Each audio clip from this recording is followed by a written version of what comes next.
Bajaj Pulsar N125 ay available na rin sa atin sa Pilipinas, mga idol. Napaka-porma nito at astig ang kanyang Nice! style. Commuter bike to, pang daily service natin, mga idol. Meron siyang napakagandang fuel consumption, 54 to 60 km per Wow! liter. At ang kagandahan, napakalaki ng tangke, 9.5 liter ang kanyang tank, mga idol.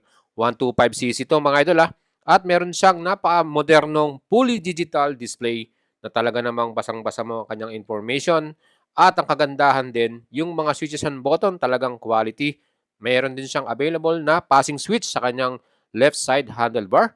At makikita nyo rin yung kanyang mga switches sa kanan. Meron siyang switch on and off ng ating engine. At meron din siyang switch and on and off ng ating ilaw. Mga idol, ito ang ating bagong Pulsar N125 ay equipped na rin ng USB charger Type A. Hindi na malulobot ang inyong cellphone. Perfect pang daily commute talaga. LED pa lang kanyang headlight at taillight at bulb type naman ang kanyang mga signal light. Ang kanya namang pong pinakamukha ay talagang maporma, aggressive at sporty ng design. Mga idol, anong masasabi nyo rito sa ating bagong N125? Napakaganda ng presyo, 79,888 ang kanyang pinaka-SRP at down payment naman 14,000, 3 years Nice! 3,400.